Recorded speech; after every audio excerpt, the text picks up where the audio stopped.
میں نے حضرت شیر بیش سنت رحمت اللہ تعالی علیہ کو پہلی مرتبہ خانقاہ بارر مطہرہ میں اس عمر میں دیکھا کہ ان کی عمر 19 سال کی تھی اور میں 8 برس کا بچہ تھا۔ بریلی شریف سے تشریف لائے تھے اور اس لیے آئے تھے کہ میرے خال محترم تاج علماء سراج العرفاء حضرت مولانا مولوی حافظ مفتی شاہ سید اولاد رسول محمد میاں قادری تاجدار مسند برکاتیہ محرر مطہرہ کو ایک تبلیغی جلسے میں دعوت دینے کی، مگر اتفاق یہ کہ حضرت تاج العلماء رحمت اللہ تعالی علیہ فرخ آباد کے ایک تبلیغی جلسے میں تشریف لے جا چکے تھے اور گھر پر میرے مرشد برحق حضرت قدوۃ الکملا زبدۃ الاصفیاء شاہ سید ابی القاسم محمد اسماعیل حسن الملقب بشاہ جی رحمت اللہ تعالی علیہ تشریف فرما تھے۔ میرے نانا جان حضرت ضعیف ہو کر خانہ نشین ہو گئے تھے۔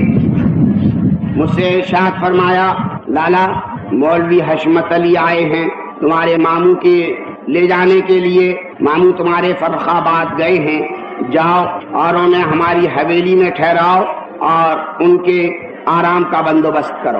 آج جب میں بوڑھا ہونے کو آیا تو میرے سامنے یہ پورا نقشہ سامنے ہے کہ میں کس طرح سے گھر سے کھانا لے کر گیا تھا اور میں نے کس طرح کھانا کھلایا تھا اور کس طرح سے میں نے یہ کہا تھا کہ بابا فرخ آباد گئے ہوئے ہیں اور میاں یہ فرماتے ہیں کہ آپ ہم سے ملے بغیر مت جائیے گا۔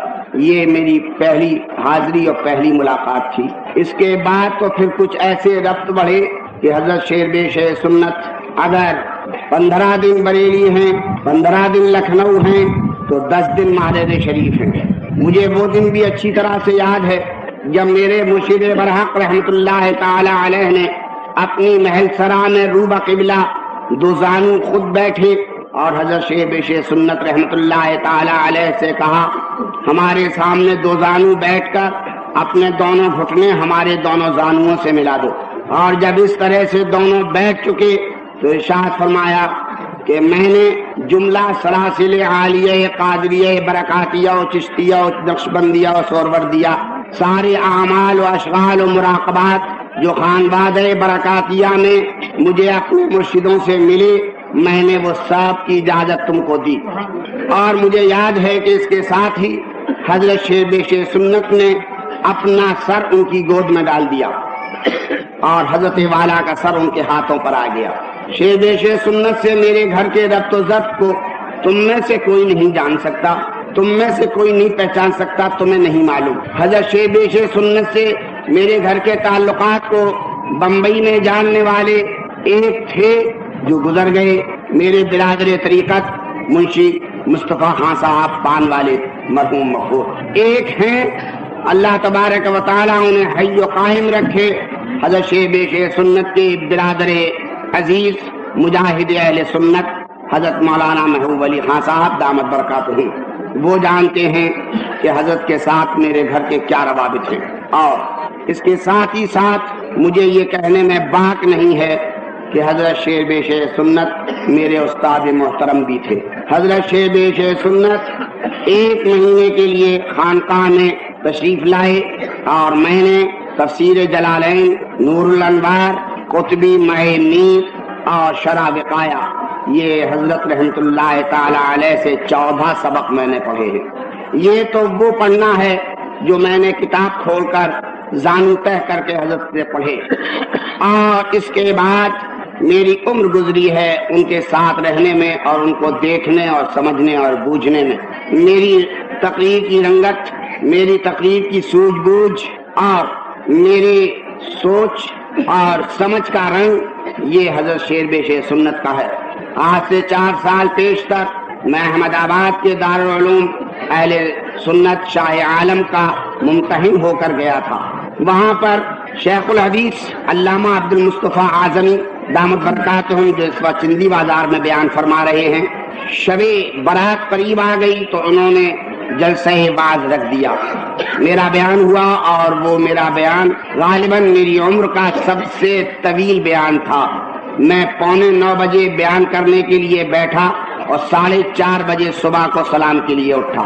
وہ تشریف فرما ہے, آپ ان سے اس کی گواہی لے سکتے ہیں. احمد آباد والے بچہ جانتا ہے. جب میرا بیان ہو چکا تو حضرت اجمل العلماء مولانا اجمل شاہ صاحب سنبھلی دامت برکاتہم نے ارشاد فرمایا کہ میاں مولوی حشمت علی یاد آ گئے.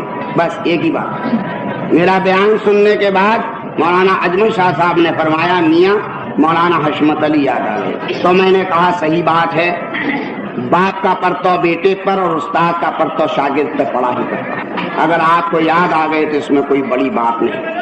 آج وہ ہم میں نہیں ہے, ان کا جسم ہم میں نہیں ہے. اس خاکی جسم کی حقیقت بھی صرف اتنی ہے کہ ایک پنجرا ہے جس میں روح کا پنچھی پھنسا ہوا ہے. لیکن تم باور کرو اس بات کو کہ انشاءاللہ ان کی روحانیت ہم میں ہمیشہ رہے گی, اور ان کی روح کی برکتیں یہ اہل سنت کی ہمیشہ مددگار رہیں گی. انہوں نے جو اپنے فیض چھوڑے ہیں وہ فیض جاری. بڑی خوشی کی بات یہ ہے, بہت کم ایسا ہوتا ہے کہ کوئی اٹھتا ہے تو اپنے بعد کوئی اپنی نشانی چھوڑ جاتا ہے. انہوں نے اپنی جسمانی اولاد بھی چھوڑی ہے, روحانی اولاد بھی چھوڑی ہے. ہم جیسے ان سے فیض لینے والے ان کی روحانی اولاد ہیں. اور میرا عزیز بچہ مولانا مشاہد رضا خان صاحب, ان کے بڑے صاحبزادے الحمدللہ رب العالمین, کہ 3 سال ہوئے دارالعلوم مصباح العلوم اشرفیہ مبارک پور سے وہ فارغ التحصیل ہو کر دستبردار بند ہو چکے ہیں. اور اس کے معنی یہ ہے کہ حضرت شیخ سنت کی مسند علم اور رشد ان کے بعد خالی نہیں رہے گی انشاءاللہ. دوسری بات یہ ہے کہ میرے پاس آخری والا نامہ ان کا ابھی رمضان المبارک میں تشریف لایا تھا, وہ بھی ایک منی آرڈر کی کوپن کی حیثیت سے. 10 روپے حضرت نے مجھے عطیہ بھیجے تھے, اور اس میں لکھا تھا کہ حضرت آپ کو معلوم ہے کہ میرا سارا آذوقہ یہی تبلیغ سنیت تھا, اور اسی میں میری دین بھی تھی دنیا بھی تھی. لیکن آج میں علیل ہوں, لہذا وہ سارے دروازے بند ہیں. مگر آل انڈیا سنی جمعیت العلماء میری پیاری جمعیت نے مجھے تحریر کیا, لہذا میں نے اپنے امدادی فنڈ میں سے یہ 10 روپیہ اس کی نظر کے لیے 2 مہینے کے بھیج رہا ہوں. اس کے بعد ہی میں نے خاندان برکاتیہ کا ان کو ایک نقش بھیجا, اور اس میں نے لکھا کہ آیت الکرسی شریف اس پر دم کرا کر اور اس کو اپنے گلے میں پہن لیجئے گا. خط میں لکھا کہ خدا کا فضل ہے کہ میرا وہ بچہ جسے آپ نے اپنا بیٹا بنایا ہے آج تمہیں کھول رہا ہوں. شاید یہ بات تمہیں نہیں معلوم ہوگی, ان کا سب سے چھوٹا بچہ حافظ قاری عسکری رضا خان سلمہ میرا دودھ کا بیٹا ہے, اور میری بچوں کی ماں نے اسے دودھ پلایا ہے. اور اسی طرح سے مولانا حشمت علی خان صاحب کی خلیلہ محترمہ میری استانی نے میری ایک بچی کو دودھ پلایا. تو یہ دونوں آپس میں دودھ کے بھائی بہن ہیں. اور حافظ قاری عسکری رضا خان الحمدللہ جید قاری ہے, مستند قاری ہے, دارالعلوم اشرفیہ سے سند قرات وہ لے چکا ہے. اور وہ ویسے بھی میرا بچہ تھا, لیکن اب تو حقیقت یہ ہے کہ وہ میری اولاد ہی میں شمار ہے, کیونکہ میرے بچوں کے ساتھ وہ دودھ پی چکا ہے. اس لیے مجھے اس بات کہنے میں میرے دل کو تسلی ہے کہ الحمدللہ رب العالمین مسند شیر بے شیر سنت خالی نہ رہے گی. اور جو کام عمر بھر حضرت شیر بے شیر سنت نے کیا وہ خدا نے چاہا, اور اس کے چاہے سے اس کے رسول نے چاہا جل جلالہ و صلی اللہ تعالی علیہ وسلم, تو یہ کام انشاء تبارک و تعالی ان کے فرزندان ظاہری و معنوی کرتے ہی رہیں گے. آمین اللہم آمین. آپ سب حضرات کو چاہیے کہ اپنی نمازوں کے بعد فاتحہ پڑھ پڑھ کر حضرت مرحوم مغفور کے لیے ایصال ثواب کرتے رہیں. کچھ ایسا میرے دل پہ صدمہ بیٹھا, میں آ ہی رہا تھا یہاں پر, آج میں نے یہ سوچا تھا کہ لمبی محفل ہے ذرا جلد ہی پہنچ جاؤں. پھر میری کچھ بہنیں آ گئی تھیں, بچیاں میری, اور وہ ہمیشہ آتی ہیں یہاں پر میرا عاشورہ سننے کے لیے. میں نے کل بچوں سے اپنے یہاں کہہ دیا تھا کہ ان کا انتظام کر دینا. وہ بچیاں بھی آئی ہوئی تھیں, میں ان کی تیاری ہی کر رہا تھا کہ ہماری سنی جمعیت کے پروپیگنڈا سیکرٹری